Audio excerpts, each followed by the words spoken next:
If you're looking for a fun and beautiful and fairly easy ride, off-road, Four Peaks Road is a great way to do it. OnX rates this as a 2 out of 10. Now, occasionally you do have to share the road with a Jeep, a truck, or some other vehicle, but it's pretty rare. For us, as we were going up and down the mountain, we occasionally had to pull over to take in the views. They're just breathtaking. When we got near the top, we did a little side trip, got us up to almost 6,000 feet for even more spectacular views. Now, it took us about 5.5 hours for the round trip, but that included a lunch in the Tonto Basin, that's on Highway 188, at the Butcher Hook restaurant. Very nice people working there. The food was good, and we were really hungry. One comment about an accessory I have, it's my Super ATV Flip windshield. It worked great at keeping the temperature very comfortable in the cab. Sometimes it was quite warm outside, sometimes it was very chilly. Open, close the windshield, perfect. It was another great day in the villain. Please subscribe. I hope you enjoyed the video. Today we're taking you to Four Peaks Road, not a trail. It's a dirt road all the way over Four Peaks and down the other side with grand vistas on both sides. Of course, Theodore Roosevelt Lake once we're across the mountain. Well, it'll just be stunning. We'll hit Highway 88, go north for a few miles, and stop and have lunch, turn around and come back. So it should be quite a fun-filled day. No real challenges other than trying to keep up with Jean, who is driving, and her husband Roger is the passenger in that machine in front of us. She is a fast driver. You don't want to go that way? Well, which way? That way? We are going that way. That's the way we went yesterday, a couple days ago. Yeah, that's way over the mountain. Oh, I thought that was the way to the river, or to the lake. No, that was way back there. We had to turn around and come back. Shit, you're right. We're way past that. Grab that strap. Oh, I forgot. Okay, now put it together, put it all together. Oh, it just goes up. That's all we have to Man, do. you did it all. That's all we have to do. I'd rather buy me one of those. Yeah, the straps are only for safety. Yeah, no, get it. This is a great road in just about anything. Of course, if you're in a Jeep or something that's not like a side-by-side with suspension, it is very bouncy, so you might have to go slow. I mean, when the road it's safe, you can see clearly, there's no dust clouds, there's nobody anywhere near you. Open it up. In the villain, we can go very fast. Robin and I did this in the Jeep a few years ago. We went very slow. It was quite bumpy, but easy enough.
We've been driving for quite a while.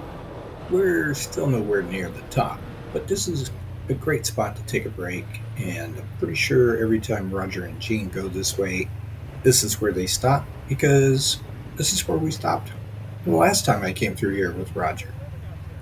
It's Purdy. It was a short break, and it gave Gary a chance to get to know Roger and Jean a little bit, and vice versa. Everybody likes everyone, so it worked out well. You never know when you put a crowd together. So, shortly after we took off, we came around a corner, and there was Four Peaks staring right at us. We are definitely getting higher in elevation and getting much closer to Four Peaks. It's looking good. So I've been trying to stay back out of the dust that Jean is kicking up, and occasionally, there's a very long stretch in front of us, and I'm always surprised when I don't see them or the dust. That woman is fast. Now, I did most of the drive today in four-wheel drive high. I didn't need to be in four-wheel drive for any obstacles, but we were going pretty quick in a lot of spots, and it's loose out here. I did not want to lose control and injure Gary, me, or the villain. It still sparkles. Got to take care of everything and be very careful. Now, Jean always stops at any intersection if there's any idea that a person could be confused as to which way she went. She waits until you get there. That's the proper etiquette. I don't think I can emphasize enough that, yes, I like to go fast when it's possible to do it safely. Visibility, it is key. If you come into a section of the roadway where you cannot see around a turn, over a rise, slow down. Get over to the right. Look for that dust cloud. Do anything and everything to make sure you're safe. Still try to have some fun. So this is something that I'm constantly having problems with. Beautiful scenery, or I want to talk to someone in the vehicle next to me, in front of me, somewhere nearby. We stop. And we tend to stop in the middle of the road to take in the view or talk to our friends. Hey, there's people out here besides us. We have to remember that. It's not easy to remember when you're having so much fun, but it is a good way to cause an accident. If you're parked in a blind spot, someone comes flying around that turn, uh-oh.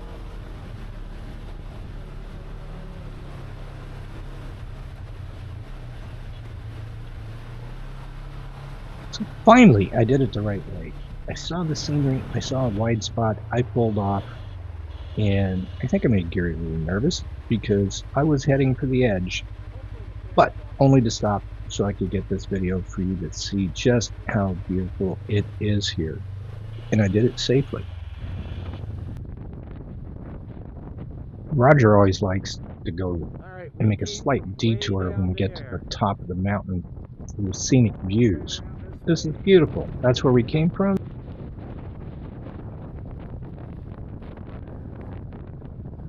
And this is Roosevelt Lake is where we're heading for lunch.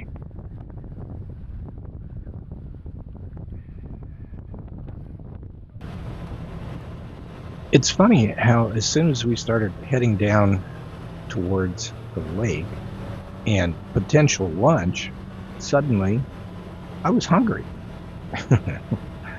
Well, we'll be there soon.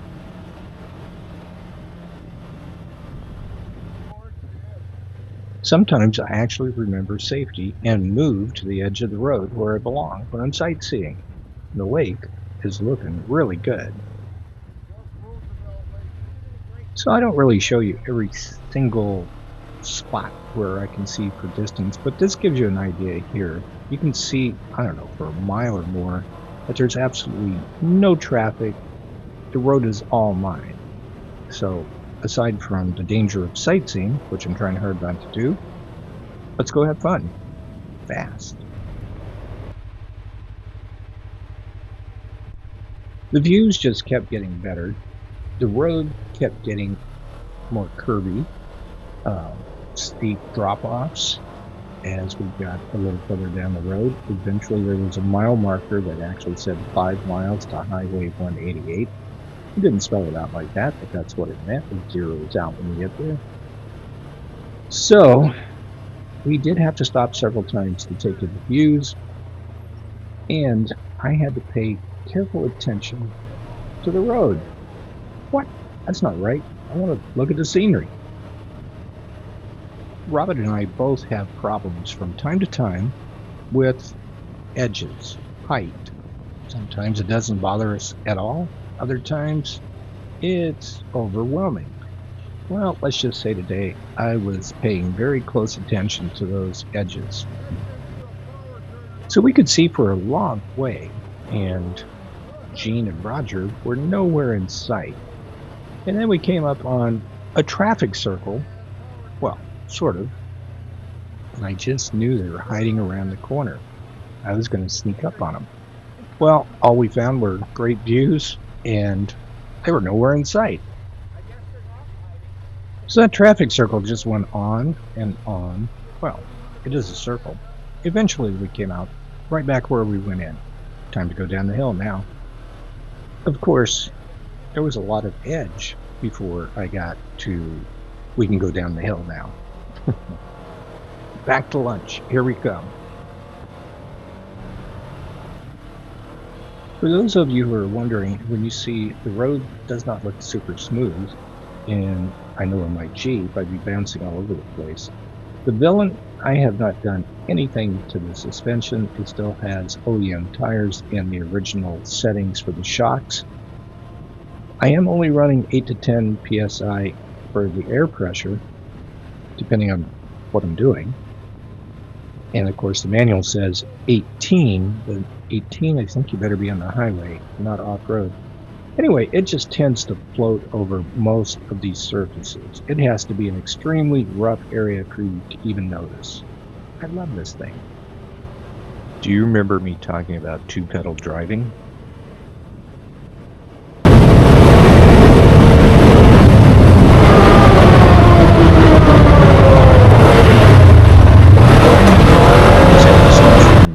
With the speed, the view, the whole experience, I forgot all about the two-pedal driving technique. So here I am blasting along, coming into a turn. I let off the gas. The next thing you know, the clutch disengaged. So basically, I'm in neutral. I was quickly reminded this was not the right way to drive. Tapped the brakes, slowed it down, stepped on the gas, revved up the RPMs, felt it re-engage, and then I was good. And I tried to pay attention the rest of the day. We're almost to Highway 88. No sign of Gene and Roger. That woman just disappears in no time at all. But I'm sure we'll find her waiting for us down at the road. And then it's off to lunch. Yum. Lunch was good. We're on our way back. Gene is riding with me. And we're out in front. Roger and Gary are eating dust this time. No, they're not. They're way in the back.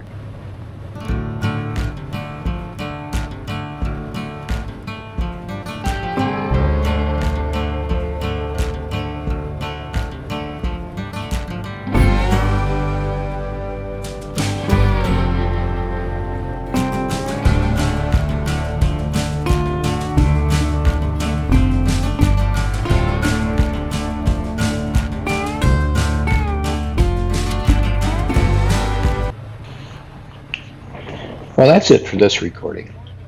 Use the comment section below if you want to share your experience at this location or maybe recommend an area that you really enjoy. Please keep it clean. I want this to be a family-oriented channel, so review what you type before you submit it. Thanks.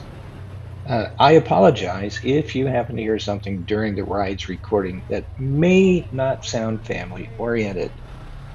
I will try very hard not to let certain words slip out during an exciting moment. We'll see how that works. If you found this video helpful or just enjoyed it, please hit the like button below. Share the link with your friends. Be sure to subscribe so you can easily keep up with my latest videos, which will continue to cover things like Segway villain owners' area of interest, reviews of accessories, where to ride, tips about the villain, how-to videos, and lots more. Yep, there's going to be more. Thanks for watching.